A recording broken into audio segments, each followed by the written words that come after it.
I mean, I have an engineering degree. It's a game day.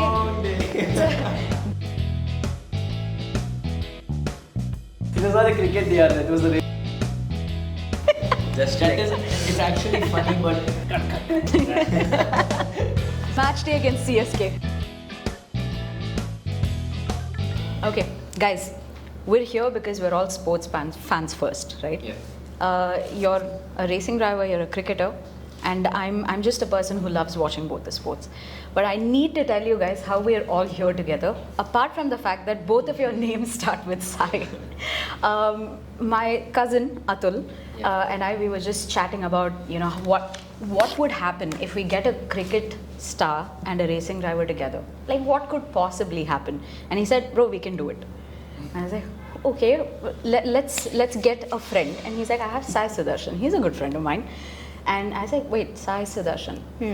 I also know a racing driver whose name starts with Sai. I think it's like a coincidence. Yeah, it is. It's a brilliant coincidence. And what was even more amazing is you guys are in the city at the same time, able to come together. I think that's the difficult part. It is. It always is. You were in the middle of games, and I know you were trying to. I think we need to thank my university because they wouldn't keep the exams before, so I had to come for exams. Worked out brilliantly, I think.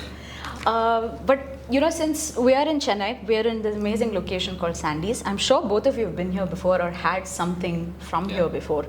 I want to take it back to your memories of Chennai and where you started out. So either of you can go first. What was your journey like? I think Sai can start. You know, start from the beginning where you went to your mom and dad and said, I want to become a racing driver, because I want to know that reaction. Yeah, so basically, so I did my schooling in Dubai till like 4th standard, and then from 5th to 7th I studied in Coimbatore. So when I was in 7th standard, I just randomly started watching Formula 1, and I was like, I mean, I used to watch Formula 1 when I was young, but I just wanted to try racing because I used to do like rental karting and all that stuff.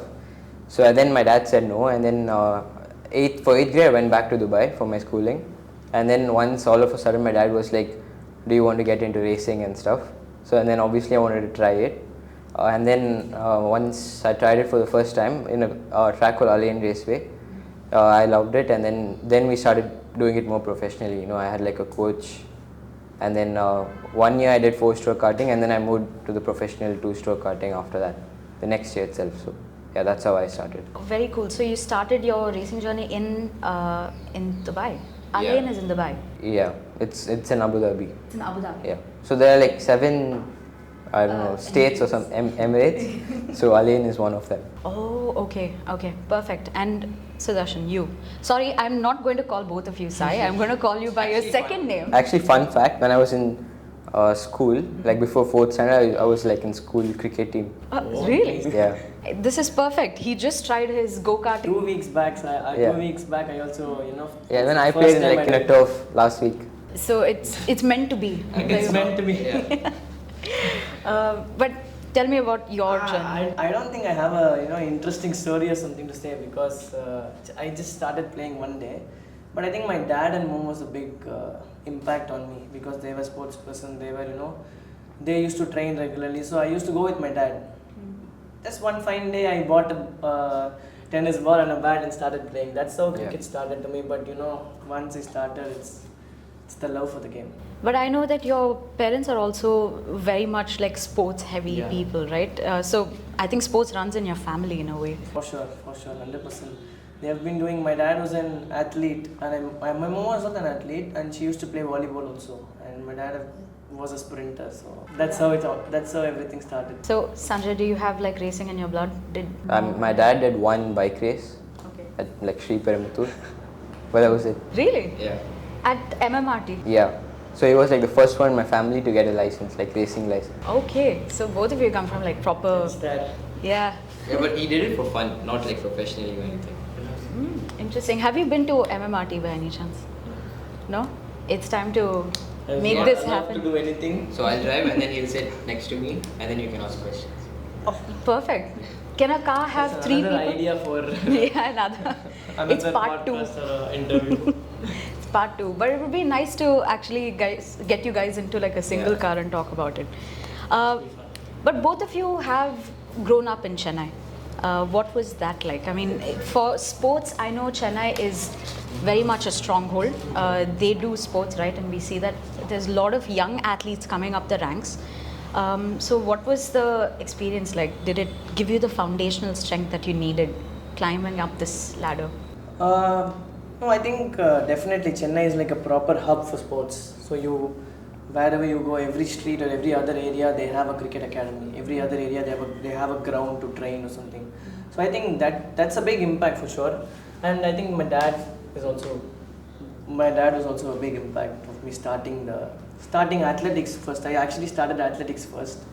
Then I moved on to. Oh, lovely. What were you doing in athletics? So I think I was 9 or 8 years. 8 years, yeah. Then at that time they don't have 100 meters for that age. So it's only 75 meters. So I started doing 75 meters and slowly I started playing cricket. Wow. How about you? MMRT, I know you won championships at this place and you've done so much racing. Yeah, so from like my first car race, it's been in Chennai. So since like 2018 to 2022, I was only driving in Chennai and Coimbatore. So yeah, MMRT is like a special place, and also because I won my national championship over there, and then that's what helped me move internationally as well. So yeah. That's awesome, because I know you have kind of etched that memory out on your helmet. Say, if somebody could quickly get his helmet, I want you to walk us through what is the inspiration behind that, because obviously you've got Indian colors, but what I haven't seen on many helmets is the entire city's landscape on it. Yeah. So please walk us through it.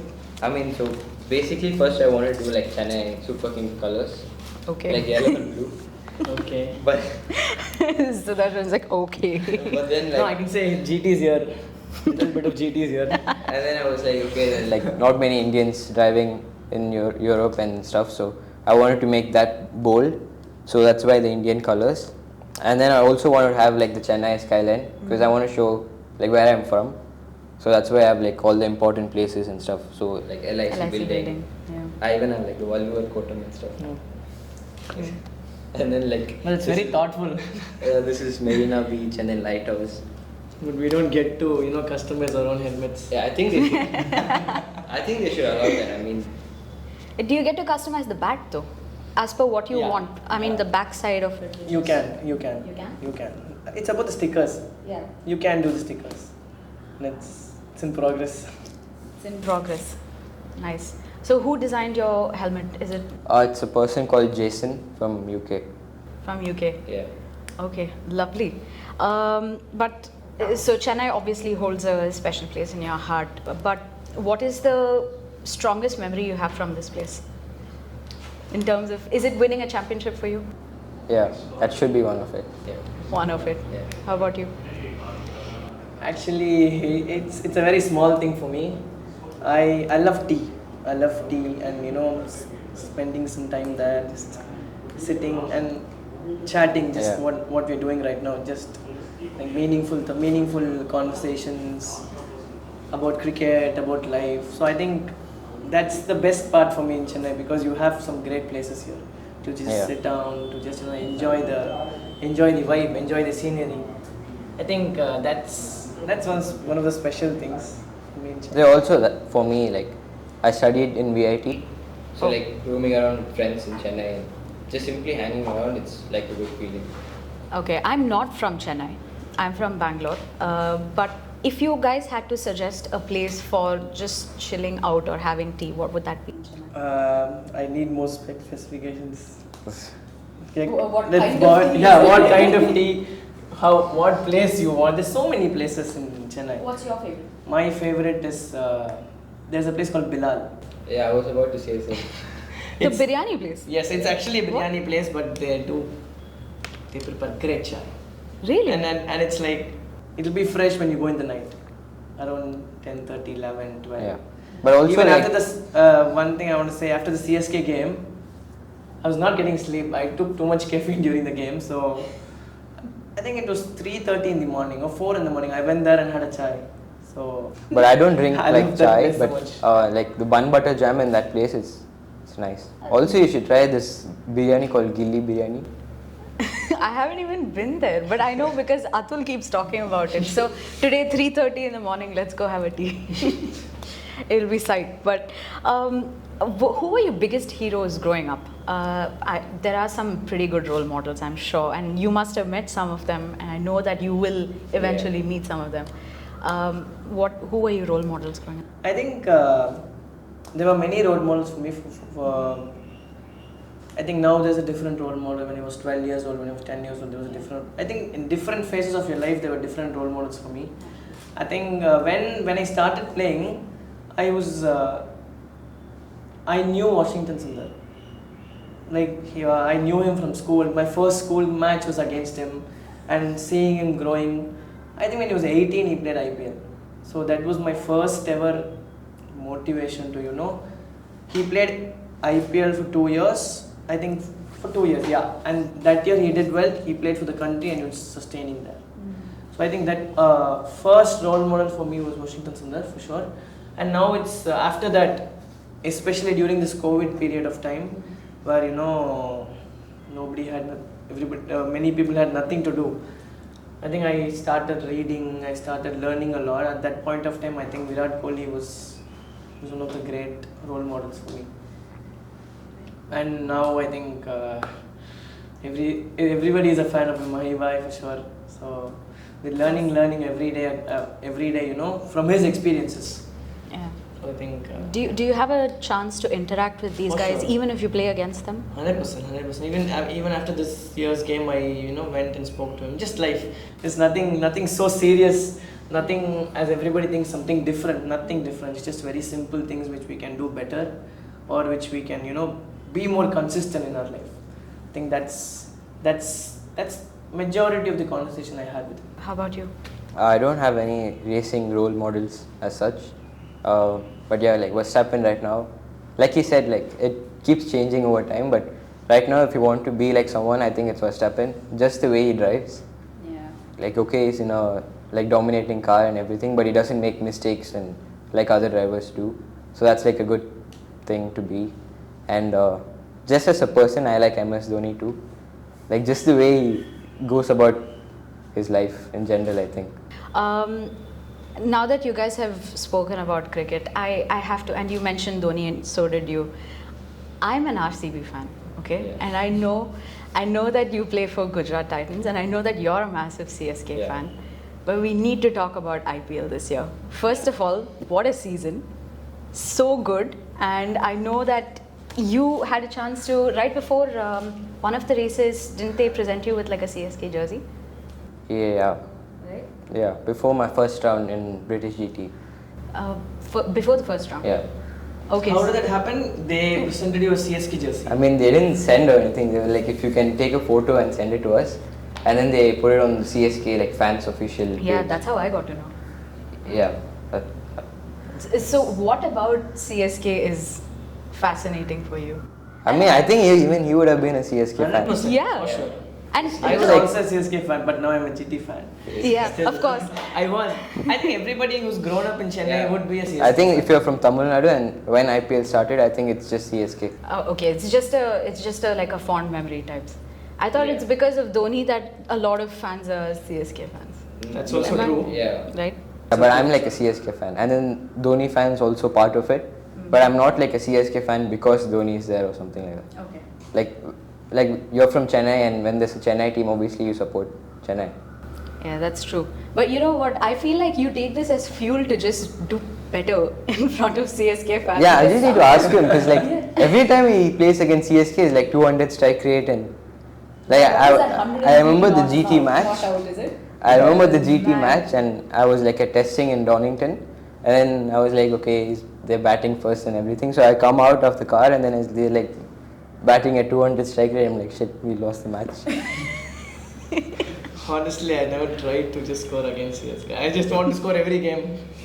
But that happens It just sometimes. so happens. It happens sometimes. And then last year, I'm happy for the finals sure. also, he was like Obviously. 90.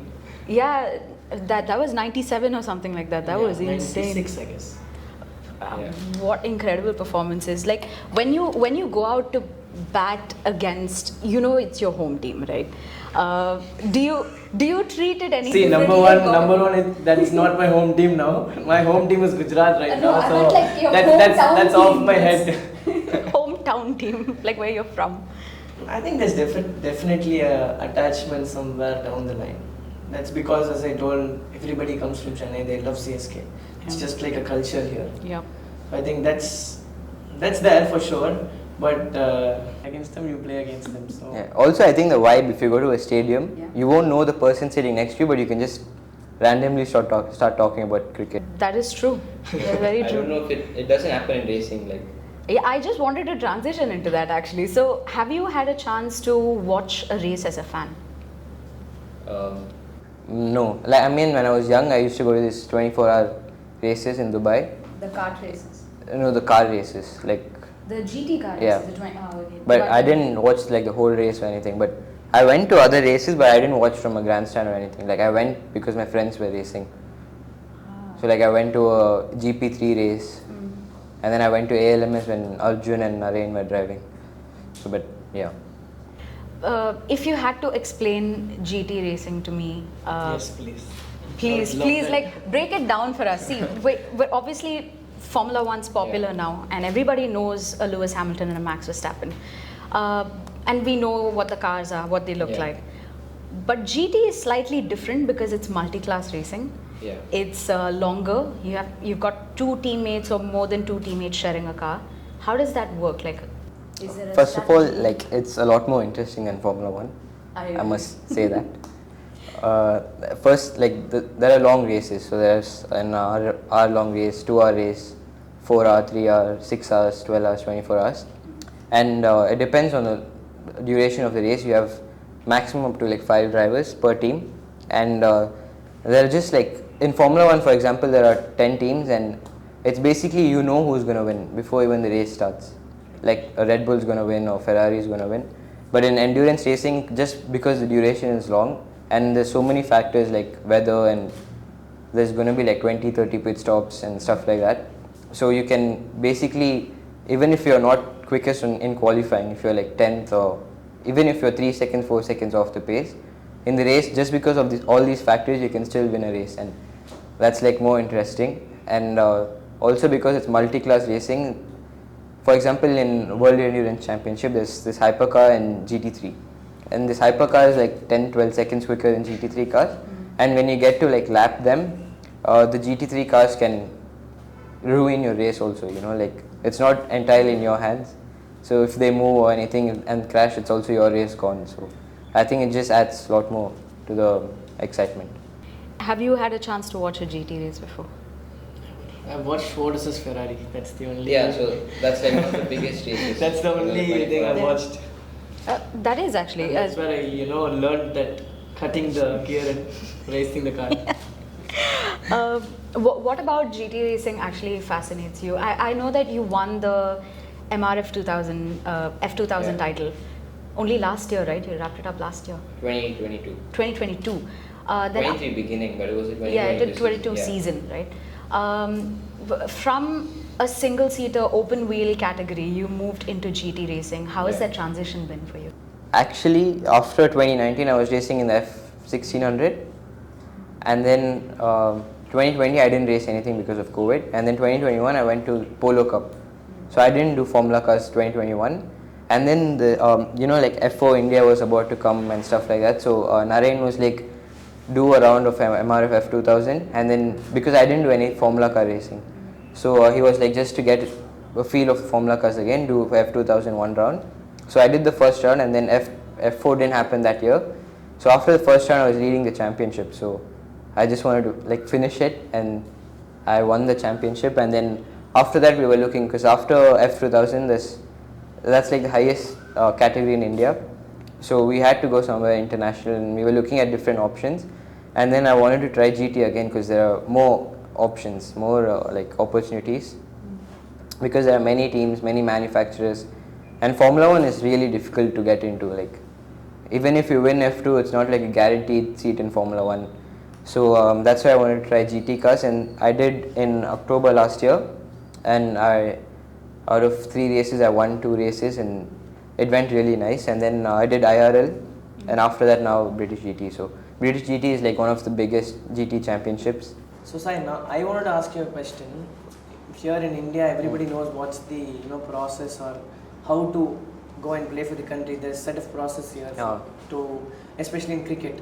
But even me, I also don't know, what's the ladder, how we should go about things in driving. So if you can explain that, will be great. So basically, like karting la start pannu. So karting is like the basic. இப்போ கிரிக்கெட்டில் எப்படி நீங்கள் first coaching பேசிக்காக ஒரு coaching போவீங்க அந்த மாதிரி தான் கார்ட்டிங். ஸோ அங்கே தான் உங்களோட லைக் ஃபண்டமெண்டல்ஸ் அதெல்லாம் ஸ்ட்ராங் பண்ணணும். ஸோ பிரேக்கிங் அதை ரேசிங் எல்லாமே உங்களுக்கு அங்கே தான் கற்றுப்பீங்க. ஏன்னா கார்ட்டிங்கில் you can practice how many ever hours you want and stuff like that. But once you move to cars, so after karting you will go to cars. So you can choose between Formula cars or GT cars. So in Formula cars in India we have LGB and stuff like that. So you join LGB and then there's categories like F1600. That's like proper Formula racing car but with less aerodynamics. Adukapro you have F2000. That's like the highest in India. So yeah, now I think in India karting is growing, so people will get to know more.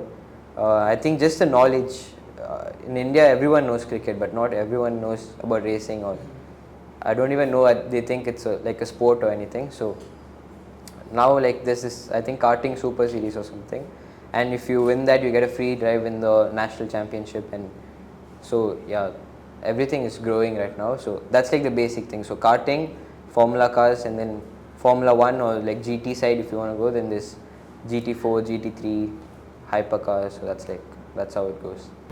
Sai, for you, what was the ladder like? So it was a Division 3, Division 2, then bunch of these trophies. Yeah, so here the system is great. So there's a proper set of. There's already a set. So basically, first, if you are in Chennai, you have to start playing for the clubs when you are 9-10 years old. Then if you do well there, clubs and school cricket you play together. You can play both. So school cricket, if you do well, you get an opportunity to go to the selections. There's under 14 selection. So if you do well in that, you get to play the round robin. They call it a round robin. So if you do well in round robin, you get an opportunity to play representative cricket, which is for Tamil Nadu. It's the same for 16, under 16 and under 19s. So once you play in 19s, if you do well, you get an opportunity to play for the country. There are few bilateral series. There is few tournaments coming up, Asia Cups, ICC trophies also comes. After that, if you do well in under 19s, that India tours and everything, you get an opportunity to play for the play in the franchisee cricket.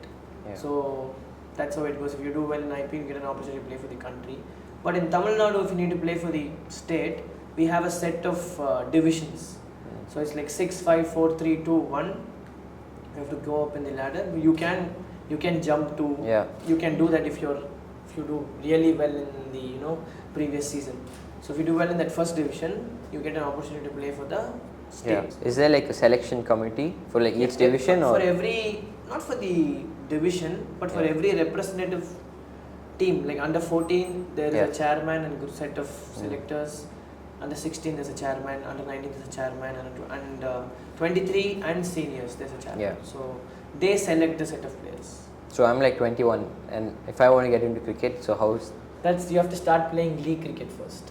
Okay. You can start playing league cricket. If you do well in that, you get an opportunity to play for the top mostly, which is first division. If you do well in that, you get an opportunity to play for TNPL. Yeah. If you do well in that, you get an opportunity to play for the state, which is called Ranji Trophy. Yeah. If you do that well there, then you get an opportunity to play for the IPL. So there are two routes. Yeah. One is representative and other one is like how we asked. Yeah. So what is it about, I'm sure both of you have had, you'll have to climb a certain ladder, but was there anything that you expected it to be in a certain way, but it turned out completely differently, in a positive or a negative light? For me, for sure, in under 19, so that year I did really well for my state, and I got to play the Challenger Trophy. That's where if you score well in Challenger Trophy, you get an opportunity to play for the country under 19s, junior India. So at that point of time, I actually did well in that Challenger Trophy, but I didn't get an opportunity to play for the country. Yeah. So I came back to the state. I played the other we play one day and multi-day tournaments. So Yeah. I was playing the multi-day tournament and I got dropped from the state also Okay. in the last game. So I think that was the turning point for me, where perspective changed, things Yeah. changed, how we look at the sport.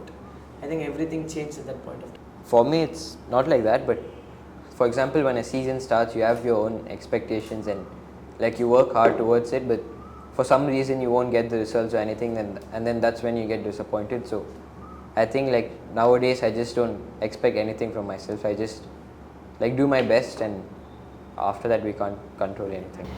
But at these points when things don't probably go that great, do you have any advisors? Do you have any mentors who are telling you, just something to get your mental health back on track, for instance? 100%, for sure. You need somebody like that. Yeah. That person's here with me today. I talk a lot to him about all the mental aspects of the game. How well can we have our mindset? How, what edge can we bring? If you see the other cricketers, what edge can we bring? One extra step or 1% extra, where you create that extra edge to compete with them Yeah. and have a healthy competition. I know for a fact that racing is so intense in the sense Yeah. that things are most likely to go south before they go up north, Yeah. right? And you've had very two up and down two races this year already. Yeah. So what do you do in those kind of moments? You just need someone to complain or to rant.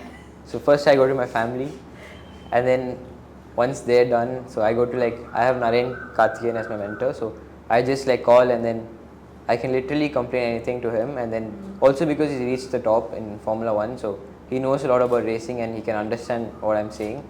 So then he gives me some advice, and What's the best piece of advice you've heard?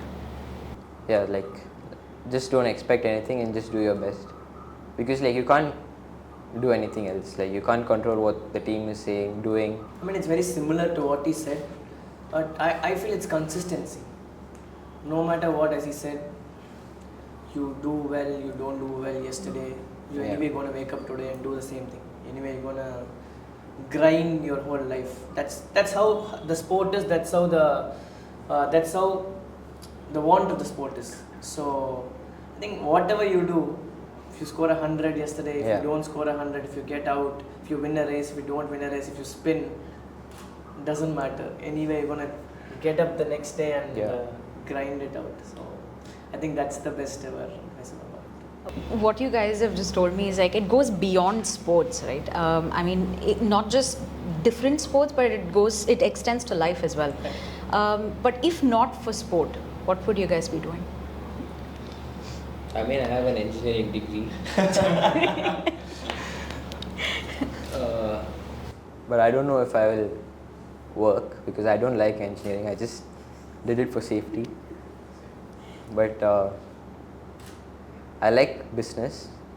I like the business side of things, of how a company works and stuff so maybe something that side. How about you? I've You never also thought have about it. you also have a BCom degree, right? I have a BCom degree, but I just went for 6 hours for the whole 3 years, so it doesn't count. Thank you, Viveka. But still, they helped me so much. But wild guess, what would you like doing? I would definitely be in some sport for sure, Okay, if not cricket. if not cricket. What would it be? I have a feeling it might be badminton. Really? Yeah. You used to play? I play regularly. Oh, wow. I love, the sport is great, it's very difficult. So It is. and Yeah. you need so much strength to do it, mental strength to do it. For sure. Also, I think the management side of sports, managing a sports team and stuff like that, I think that's also quite interesting. I think you guys maybe because you've been in the sport in and out, I think you guys would make natural team managers in a way. I could be very wrong, but don't. I could also be right. It's actually a little difficult, because they generally say a great cricketer cannot be a great coach. He might also be a great coach, but a great cricketer cannot be a great coach, or a decent cricketer can be a great coach. So it's about how you process, I think. So it's not so relatable. Fair point, but I think John is your driver coach, and he's obviously a fantastic racing driver as well. Yeah. Doesn't quite apply to racing, I think, but it's I don't fun know. sometimes because when we are testing, sometimes he gets in the car to drive, and me as his student, like you would try to beat him and just like to say I'm better than you or something like So that. we're actually at Sandy's for all the viewers. Just obviously you guys are here. And one of the things that they have, what they absolutely nail, is the hot chocolate. I think it's the best in Chennai. I think it's the best in Chennai too. So they've been kind enough to actually give us a couple of hot chocolates. I don't know what flavor it is. I told Derek yesterday that just surprise us with whatever you think is. Yeah, you guys fans? Do you have a sweet tooth? Yes. Yeah. You do. What's your guilty pleasure? Hot chocolate. See, Ice cream's for me. Like I can have any ice cream, like any flavor. I mean, what would be your favorite? like right now it's Biscoff. Biscoff I was ice cream. thinking of Biscoff right now in my mind. For some reason, I got the taste of Biscoff in this. I have no idea why. Actually, Like I get an aftertaste of Biscoff in this, not the I taste. think taste. Biscoff with anything is good. It does. So, in a average, like a game day or a match day routine, what is your diet like? What do you guys do or eat? I think mine is it's very normal for me. I would love to hear from him because Mine is it matters the most for them, the weight Yeah. and everything. How mine they is like even more simple. Like I only have protein bars during race day. What? Yeah, because I don't like to eat. I actually had a question. Like, if you have a heavy meal, Yeah. what would happen if you sit in a race car? I don't know. I never had one.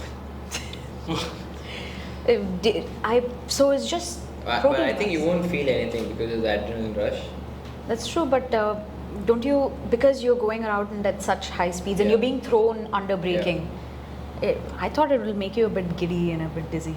I only have That's protein probably- bars, and then mainly because before a race I'm like all stressed up and stuff like that, so I don't even feel like eating, but just to like have something in my stomach, I eat protein bars. So do you eat after the race? Yeah. So there's like a 3-hour race, for example. I eat a protein bar before the race, and maybe like when my teammate is driving, I have a protein bar, but mostly it's after the race. Okay, and how about you? You can't say it's like, yeah, it's normal, because you guys are, both of you, you're high performance athletes at the end of the day. I'm sure it's not what he like. told was not normal. But I'll stick to more of South Indian because I don't like to change anything on my match days. Especially on match days, I don't like something new. So it's more of the same routine food, rice, probably some protein with it. Yeah. More of curd, a very subtle diet. Yeah, but on the other days, on the normal days, it'd be more of protein, less Yeah. carbs, and I think that's an advantage if you're racing in India. You get food you like, but in UK it's like completely different. I wanted to ask that because your tours and the races take you to different parts of the world. Yeah. How do you manage to find what you like and eat and what your body wants? I mean, for me in UK it's been difficult till now, but yeah. So I just manage it whatever it's there, right? So, like if they have salad or something, I just have salad. Okay. How about you? South Indian, that too. Yours is. luckily wherever we go, we have like a good set of menu. Yeah. So it generally they arrange. So I'm a bit lucky that way. But yeah, as he told, we can easily manage with whatever we get. So I read a wild thing. I don't know if you know this racing driver called Sebastian Vettel. of course I do. Okay, sorry. I just had to make sure. He's been retired, so I'm just making sure.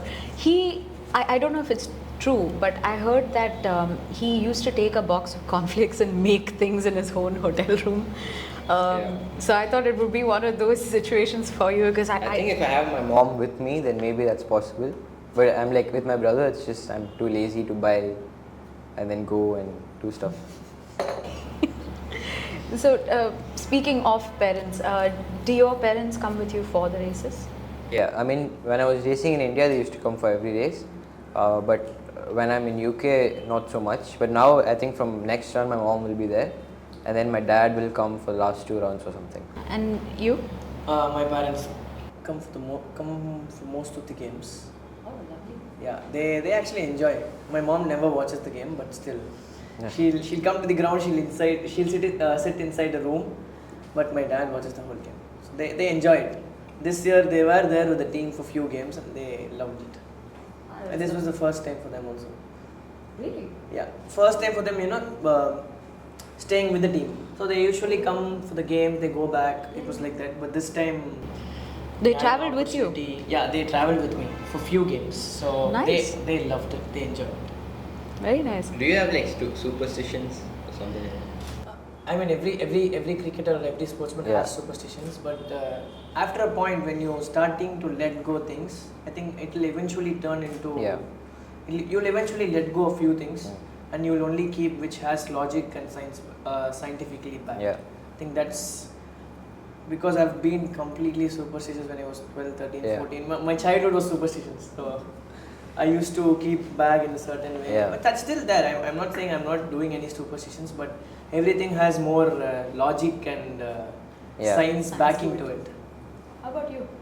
Racing drivers have I tons had- of it. I've heard. So when I was in Formula cars, I used to like only get on to the car from the left side, and then I mean it might sound silly, but I used to wear the same underwear for race days, That's pretty normal. and then I realized, okay, maybe that's not why I'm winning, so then I let go of that as well.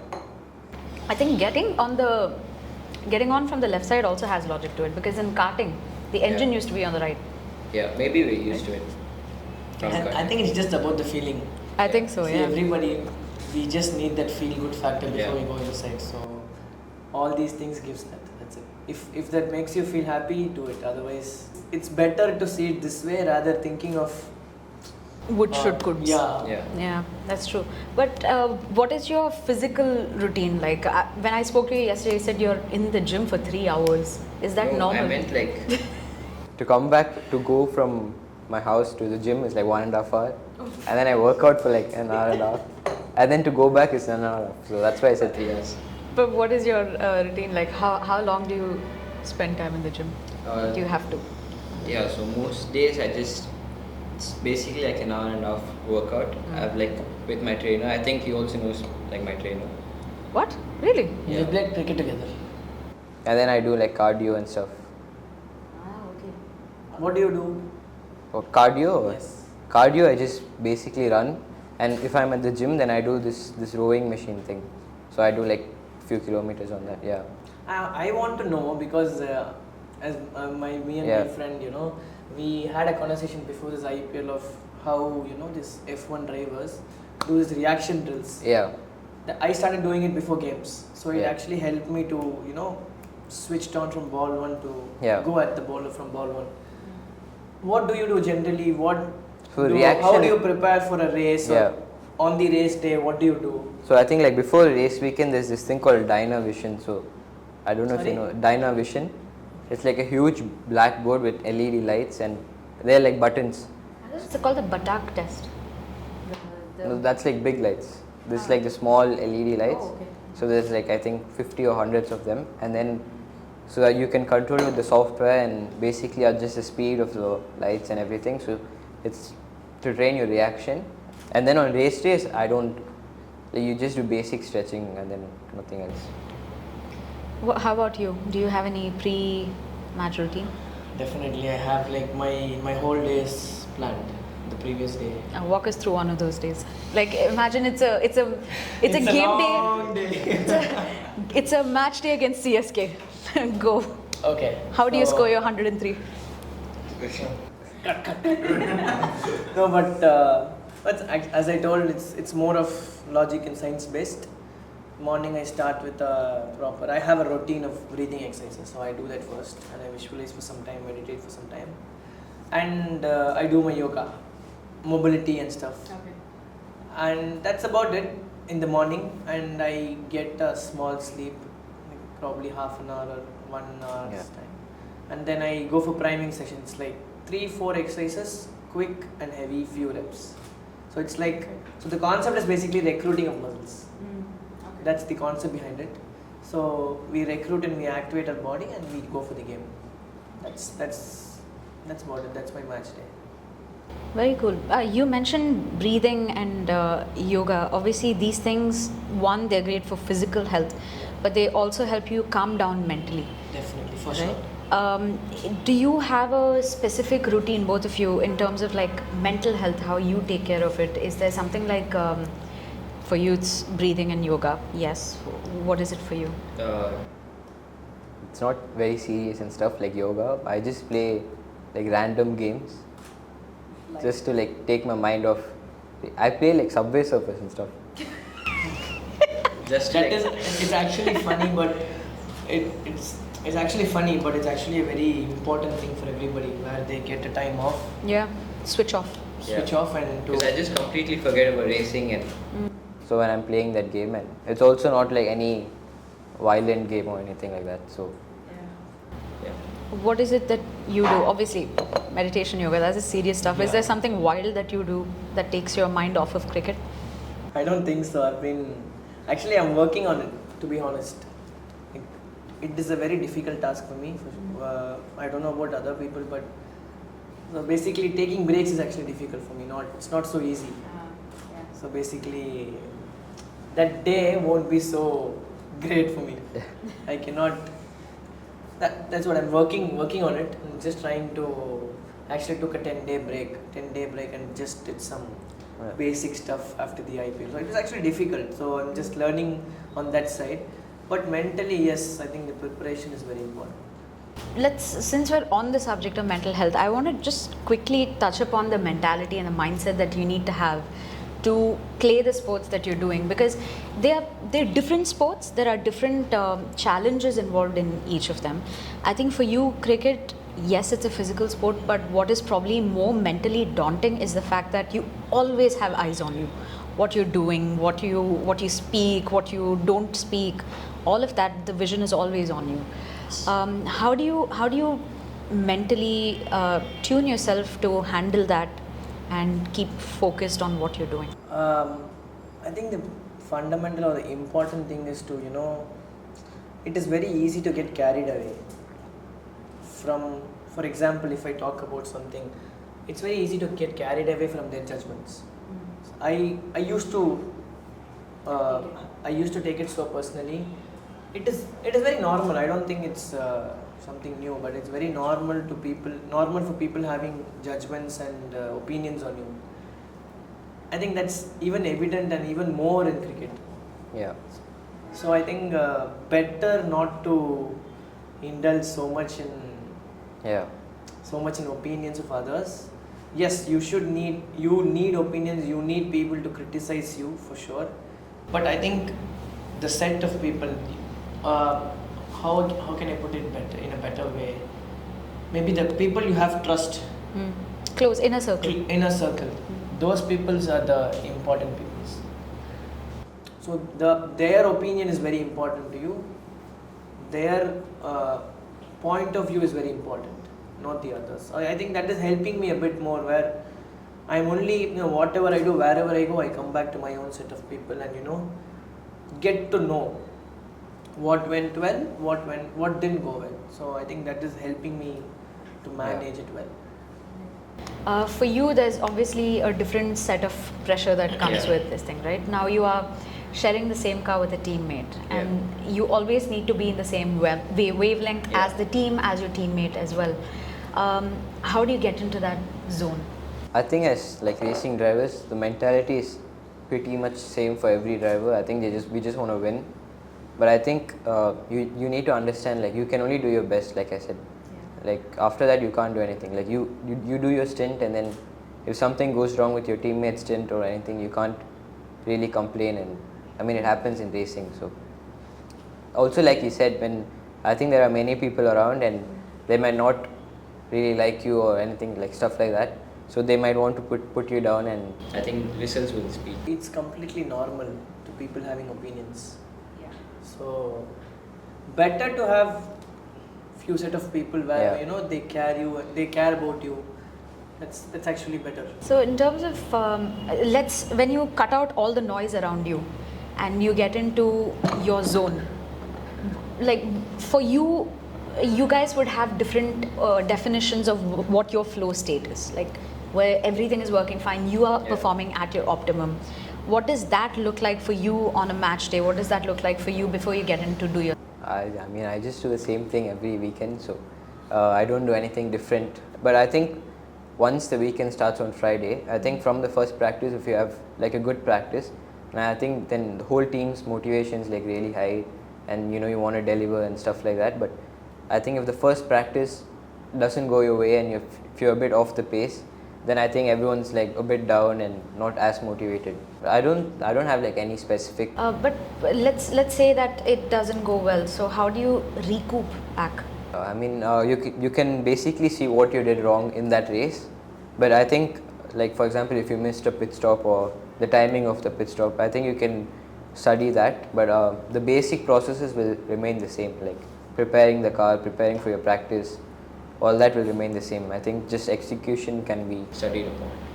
How about you guys? You're a team of 11 people on the pitch, so I'm sure it's not that easy to get everybody in the same mental zone. That's a challenge for sure, definitely. But I think the team wherever I've played, I was really fortunate where majority, you cannot bring 100% of the people in the same page. But majority of the teams where I've played, everybody are on the same page. Like at least 90% of the people, everybody want to win. Everybody are in the same set of mindset to go there and do it for the team, especially selflessly. That's the bottom line. You do it for the team. So eventually, you will get the credits if you do it for the team. So I think that has helped us as a team. Very cool. I want to quickly throw it back to where we started from, in the sense that the reason why both of you are here together is obviously your first name is Sai, sorry, have to mention that. But the second is you've had a eerily similar careers in your respective sports. You burst into the scene, you won big, you made it big in those junior leagues, and now you're slowly climbing up to your respective dreams, right? So I want to know, as kids, when you started racing, when you started cricket, bursting into that scene, how was the whole transition? Like, did you suddenly have people asking you about your game, and how did you respond to something like that? Because I'm sure on a kid that's performing well, attention is probably the last thing that they need, because it puts more pressure, and you don't want that as a kid, because that actually inhibits your performance at that age. What I meant was, you guys were young starting out. I mean, everybody started this sport to just enjoy what you're doing. I think yes, definitely for the first time when I got, when there were cameras around me, I found it a bit uncomfortable, but eventually it's just there. You can start being that, it's just not there. You can just be normal, natural. And I think that's what also people want to see. Yeah. See your normal, natural way of being. That has helped me. That helped me to have a different perspective on this, rather than being uncomfortable. You can just be the way you are. I think when you're starting in karting or racing in India, you don't have media pressure or anything like that, because the racing knowledge in India is not that much of cricket or anything like that. So for example, in cricket, when our young players coming up, people know about him, but that's not the case in racing. But when I went to the UK, there's a lot of other stuff, like there's a lot of media stuff, and you have autograph sessions and everything, just like 20 minutes before the race. I think by the end of the day, you just need to focus on racing and just enjoy it. I think if you don't enjoy your sport, then you won't be at your best, and you also won't succeed. That's a good point. So what does success look like for you? What's your goal here on? Obviously, the goal racing wise is to reach World Endurance Championship. But I think to reach that, I think you just need to focus on what you do. Again, like I said, you can only do what's in your control, and hope that the result falls in your favor. So from here, in terms of like what's in your control, what is up next for you? Now, obviously the British GT is this year, but logically, what's the next move for you? So I'm racing in British GT this year, and then so that's in the GT4 car, and ideally the next step would be GT3, but we haven't decided which championship or which team or anything like that. I think in about 2-3 more months' time, I think we'll start discussing about next season and our plans for next season. See, you've already represented the country. You've played 2 seasons of the IPL. 3 seasons. 3 seasons of the IPL. You've done TNPL. So logically, what's next? Currently, next there might be some series coming up. Okay. But to the question what you asked, Yeah, what it's does very, success look like for you? It's a very different thing for everybody. It doesn't mean the same for everybody. Yes. For me, it's about the journey. So, like I've obviously learned it, and I've been more result oriented when I was young. So I think that's why I'm able to see the difference of these two things. I think if you more focus on the process, or if you more what's the process, if you more focus on what your controllables are, I think that is what success to me is. To be honest, getting up every day and working towards it. Not many people are fond of doing it.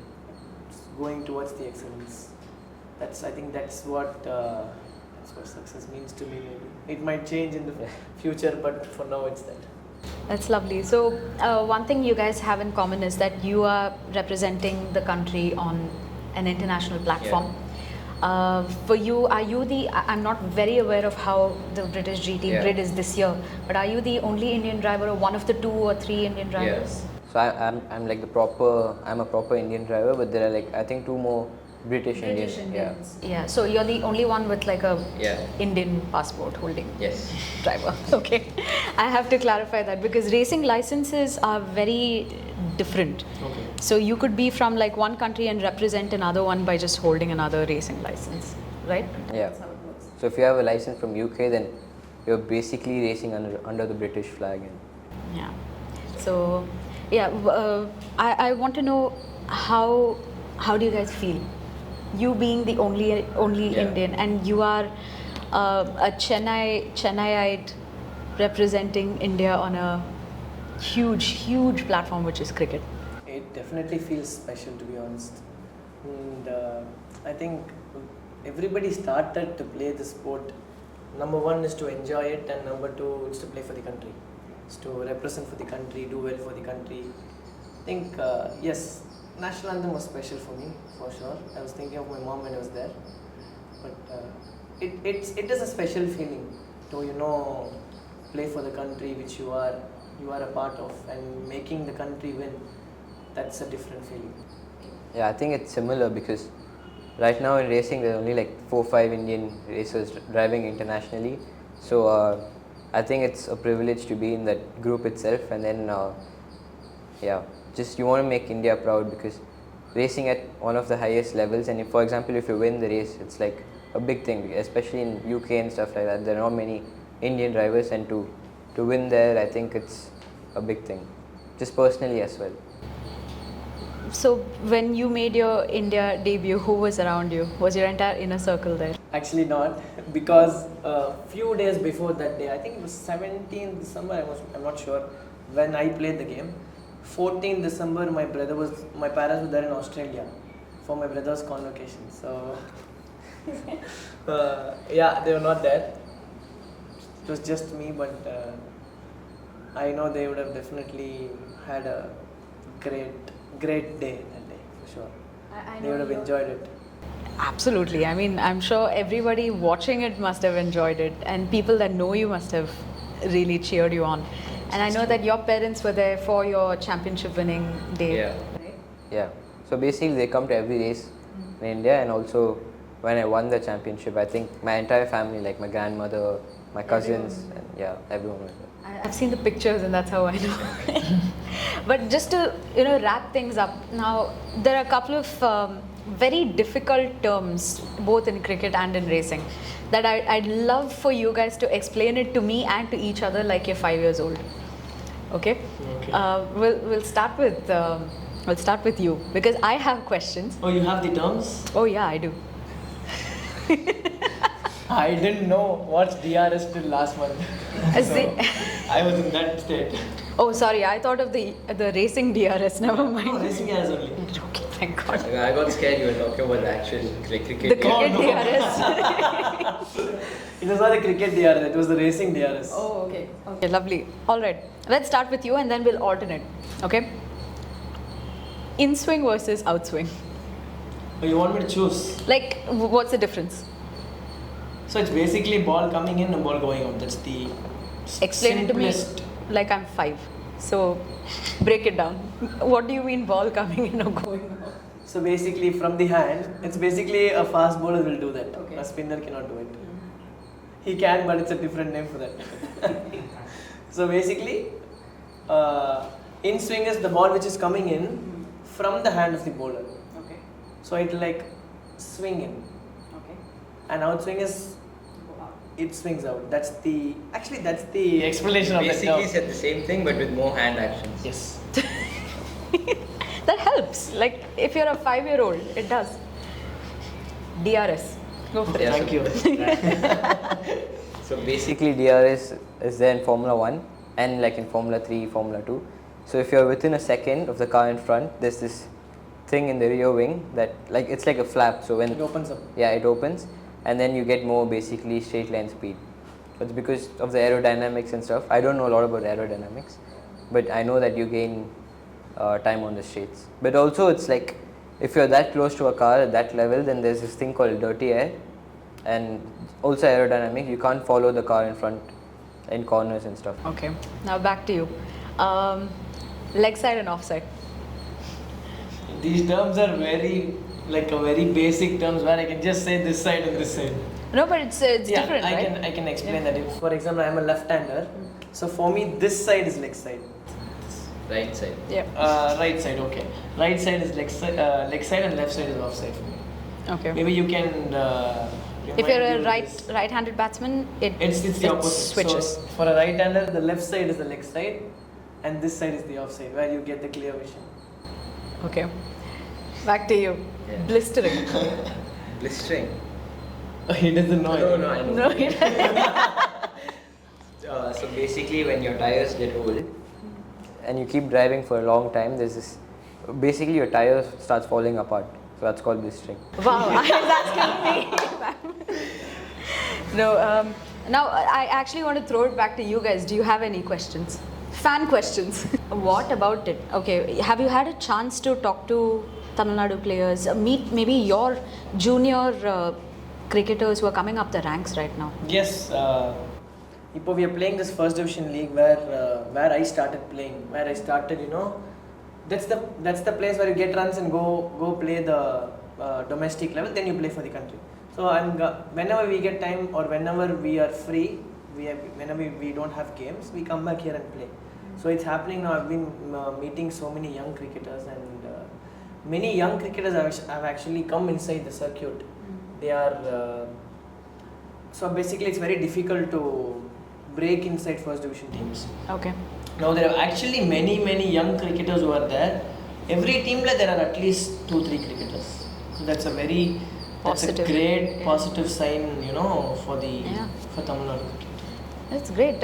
Have you had a chance to go back to karting and see the kids right now who are coming up? Yeah, I mean not recently, but I think last year, 2 years back and all, I used to go to these karting races, and I used to be coach for an arranged karting team. So yeah, so that's how I get in touch with them. Interesting. So if you had to give like one piece of advice to kids coming up the ranks, what would it be? And try not to make it generic, like believe in yourself and all of that, because yes, that's true. But like if you had to give somebody practical advice when they're growing up in the racing ladder or in the cricketing ladder, what would it be? I think you should just get into it if you like it and not because like your parents like it or something. I think only if you enjoy it, you can succeed, and also you should just look at the sport and not like the fame, money or stuff like that, and not get attracted by those things. It's a good point. I would definitely say consistency. The consistency part, it's actually a very generic term as you told, but it is the difficult thing to do. That's what I feel, because consistency is what brings things together. It compounds things. So I think whoever starts playing cricket, just or whatever you do, being consistent is the only it's the best thing you can do. Yeah. You learn a lot from that. Also, just to add to his point, I think like consistency, like waking up every day and doing the same thing can be like really boring. But I think that's what will make you succeed. That's true. I was just about to add, is the consistency bit, the small things that you make consistent, that's the most difficult thing to do, and it's probably the most boring thing to do. So I know people who like have apps to calendarize things and all of that. They kind of make it complicated, right? But the simplest of things are like just getting into a routine every morning and then continuing that. So is that something that you inherently built, or did somebody tell you? Do you have a coach who walked you through it? I mean, definitely I didn't have it when I was young. I think my friend helped me doing all those things, like creating a routine every day and obviously focusing on that, trying to be disciplined. But I think once you start to know what it gives to you, or what's the difference does it make, you will eventually never stop it. That's the great thing, because I feel many people know a lot of things, a lot of informative things, important things which will help them. But I think being consistent on that would definitely, improve you in multiple folds. Absolutely. Anything for you? No, it's basically the same thing. Lovely. Yeah, it was, but it's okay. Because We'll get it back. You have team 60 laps, right? Yeah. So you have to be very focused during those 50, 60 laps. Yeah, So I think. how do you maintain this focus also in getting into that flow? Yeah, so basically, I think during a race, I think the conditions can change, especially if it's like a 3 or 4 hour race. It can be dry in the beginning and then wet as it goes on. So I think it's very important to just like focus on the track. Like what you did last lap might not work next lap. So for example, the grip can be different somewhere else. So I think it's just important to keep focus on all those things, small things, and then when you add up these small things, I think it can make a big difference in lap time or your strategy itself. So I think that's very important. Yeah, just to add, like for like 40, 50 laps or racing. During that time, do you have any thoughts? Like you have time for thoughts, keeping up. Yeah, I think it's when you're starting out in racing, it's very easy to get thoughts. And I think before, like for example, if you're leading a race and there's still like 4-5 laps to go, you can start thinking about what you'll celebrate and all those little things. But I think once you like grow up and you realize that it's not over till it's over, like the race. I mean, your car can stop on the last lap and everything can be over. So I think it's very important to stay in the present. In a more present and stoic moment. Yeah, just to avoid these extra thoughts. Okay, so you don't have any emotions during those times? I actually don't have any emotion. I don't even celebrate after winning a race. I don't know why. And that helps to some extent, right? I mean, Thank you. Can I add on something to that? Yeah. So it's a general question for both of you. When you're playing a match, and as you said, that you're always focused on it. If something were to go wrong, say it's not the desired result that you're taking, say you took a ball wrong, or you did not, someone was overtaking you, or you took the turn wrong. How do you like switch yourself from not focusing on that to just focusing on what you want? How do you like push aside those thoughts and focus on what you want? Good question, actually. I'll go first. yeah. I think it's about, so basically as he told, being in the present helps you to not think about what has happened, and obviously being emotionless is the best thing you can do. Where if you score a 6 or if you miss a ball, it doesn't matter, it happens, because you're going to play 40-50 balls every game. So you cannot score every ball to a 6 or a 4 or the way you wanted to. So it's better not to think about it and hang there, and rather than moving on fast and just thinking about the next ball. Thinking about the next ball is the best thing you can do. Do you have any like pre-routines for that, or is it like just practice? Like No, it's about the mindset. So if you're not trying to be if you're not trying to show emotions, you will wait for the next thing. You're not judging that. You're not gonna judge that ball. Oh shit, I didn't score that ball. And then yes, but what's the reason? That will be this small thought. But it's about the mindset in which you are. That will help you to move on fast. Yeah, I think similar to that, but for example, in a practice session or something, you might not be the quickest in every session. I think some driver will be quicker, and you just need to accept it that they're better in that section and try and improve with the data and everything. You can't be like, oh, how is he quicker than me? That's not possible, and start complaining and stuff like that. I think someone will be better than you at some point, and you just need to learn from that and try and implement it in your driving. I just have one additional question. Yeah. As like a Formula 1 fan, what do you think of active aero from 2026? Like, as a driver and as a viewer, like, I can generally from I think active aero without DRS, it's going to be making all the cars like fast and slow sections. But from a driver's perspective, what do you think the attainment is going to look like? I think obviously as Formula 1, I think they're trying to make racing more closer. So I think all this will help. I think DRS is not really a big thing. I mean, if you look there's also tracks like Monaco and stuff where even the DRS you can't overtake. I think only if you have long straights you can overtake, because you gain on the straights and then you lose even more in the corners if you have DRS. So I think it's a good thing, but we have to wait and see. What are some close calls that guys had in a game or a race? Close. There are like many. I think every call is a close call for That has to be a close call for No, for example, if some guy crashes, and I think it's quite difficult because it's very important to avoid, because if you crash then it's like a big thing. So what failure means to you? Oh, great. Not in a generic way, like what failure means to you? Like how do you come after? Do you see failure as a learning process? yeah. Or sometimes they get emotional after getting failure? I think sometimes if you do everything right, like you know you did everything right, and then something happens, then you can get sad or anything. But suddenly if you just become slow or anything, if you're slow over a race weekend, I think you can just learn from it. But if you know you're fast and you did everything right, but still nothing happened, like nothing good happened, then you can maybe be sad for a little bit. But most important thing is to just learn. So do you analyze those stuff? Yeah, so you have like engineers and data from the car and everything from the race. You watch the race replays and see what you could have done better. But that's about it. You can't dwell upon it. It's definitely a learning curve you get as a cricketer or as a sportsman or as a person in your life, because I think that teaches you more than the games which you scored. I think that's definitely a learning curve for me, for sure. Also, I think it's important to have failures every now and then. Yeah. Because if you keep winning or keep scoring runs, then you can get carried away and think you're like the best. I think one thing that I didn't, I probably forgot to bring this up earlier on, is for you, we know that motorsport is dangerous, but you are in no different a position, because even in those 22 yards, you have a ball coming at you at 150 kph, right?